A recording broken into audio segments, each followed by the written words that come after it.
Sejak kecil, Bayu telah mengetahui bahwa puasa adalah wajib bagi mukmin. Namun setelah dewasa, beberapa kali ia melanggar hukum puasa. Alhasil, ia tidak bisa memenuhi semua jatah puasanya. Bayu menjadi sangat takut akan hukuman yang akan ia dapatkan. Hingga suatu hari, Bayu menemukan ajaran kasih Allah yang mengubah pandangannya.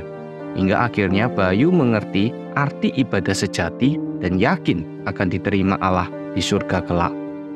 Mari simak kisahnya. Bayu tumbuh menjadi anak yang sangat taat kepada agama.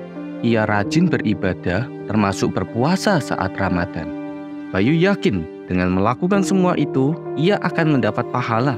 Hal itu membuat Bayu menjadi sombong. Bahkan, ia tidak sungkan memarahi temannya ketika mereka tidak berpuasa.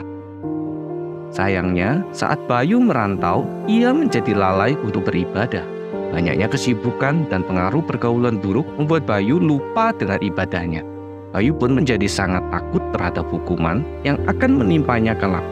Sebab dari hadis, Bayu tahu bahwa ada hukuman bagi yang tidak berpuasa.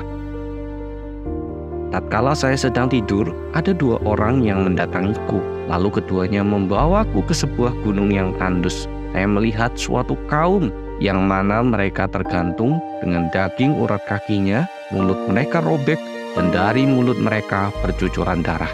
Maka aku berkata, siapakah mereka ini? Ia berkata, mereka adalah orang-orang yang berbuka sebelum tiba waktunya. Selain itu, guru agamanya juga pernah mengajarkan bahwa tidak semua puasa diterima Allah. Berapa banyak orang yang berpuasa tidak mendapatkan bagian dari puasanya, melainkan lapar dan haus, dan berapa banyak orang yang sholat malam tidak mendapatkan bagian dari ibadahnya, melainkan hanya bergadang.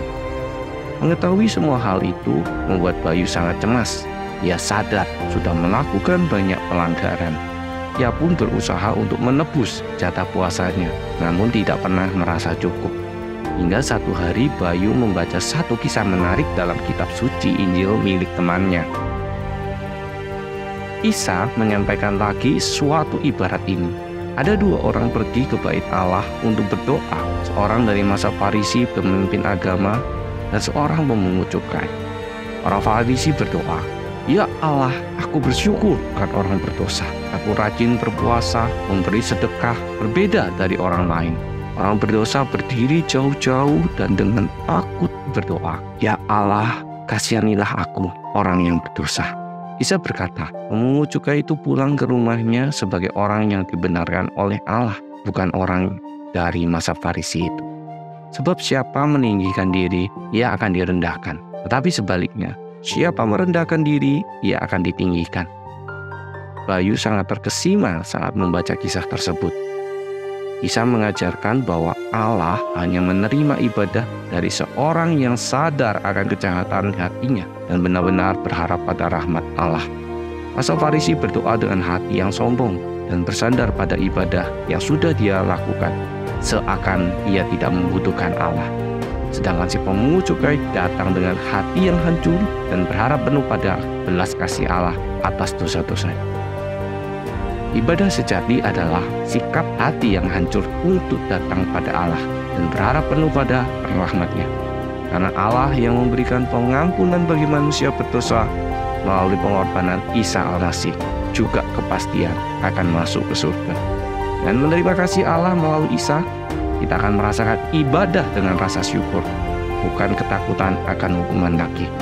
Maukah alami kasih Allah dalam hidupmu sekarang? Klik di sini untuk menonton video lain mengenai kasih Allah.